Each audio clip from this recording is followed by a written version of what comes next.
1809 le judd. En 1816 ñu dàq ko si kër amul fu mu jëm il a 7 ans. 2 ans plus tard yaayam gaañu. 10 ans plus tard sœuram gaañu. 1831 entreprise bu mu njëkk a def mu def échec. 1832 il se présente aux législatives mu perte.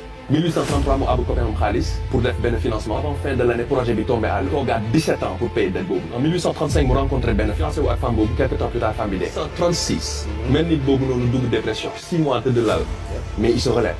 Et même année boobu mu présenté waat législative pertaat encore. mu ñëw 1840 présenté pour nekk électeur mu pertaat.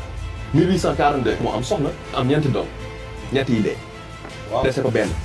1843 mu présenté waat pour congrès mu perte. 2 ans plus tard il se représente au congrès il perd de 1850 son dernier enfant meurt. 1854 il se présente pour être sénateur perte. ba tey bàyyi 56 il se présente pour être vice-président de nouveau et n'obtient même pas 100. 1858 mu présenté waat pour être vice-président il perd de nouveau. En 1860 Abraham Lincoln devient le 16e président des États-Unis.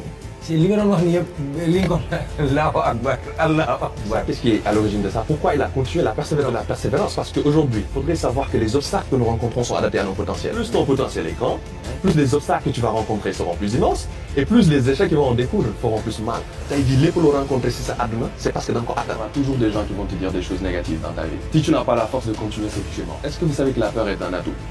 Ah bon? Ouais. La peur. Est-ce que le courage aurait peut-être existé? Aujourd'hui, tu parles des Américains. Eux, ils ont la notion du self-made.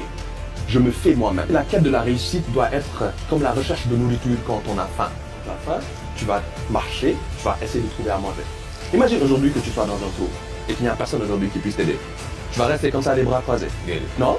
Tu vas tenter quelque chose. Tu veux t'en sortir. Donc il y a la volonté qui rentre. Le travail, c'est une volonté.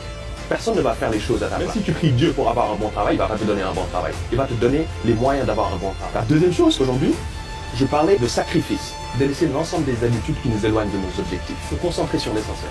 C'est ce dont je parlais tout à l'heure. Tu ne peux pas vouloir devenir comme ça du matin, tu t'entraînes pas, tu n'as pas de routine. Dormir à 4 heures du matin. Tu veux regarder toutes les vidéos dans les réseaux sociaux, porter les meilleurs habits, voir les meilleurs téléphones.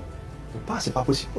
It's not possible. One age at a time to be able at any moment to sacrifice what you are for what you will become. Dans ta vie où tu dois sacrifier la personne que tu es pour la personne que tu vas devenir. Parlant de renverser la tendance, il y a cette chose qui est là qu'on nous a tellement formaté l'esprit à savoir que sans diplôme on ne peut pas avancer. Je suis désolé du terme, c'est ce qui est archi faux. Les gens qui ont avancé dans le monde, ce ne sont pas des gens qui ont fait des études universitaires extraordinaires. Il faudrait faire la différence entre learning and schooling. Schooling, faire des études universitaires ou aller à l'école.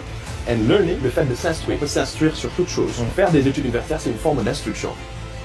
Mais gagner de l'expérience, on peut gagner de l'expérience partout. Et il y avait une parole de Goldberg, paix à son âme. Il disait, ne mettons pas les diplômes en avant. La culture est une chose, l'instruction est une autre chose. L'expérience est une base, la compétence est une finalité.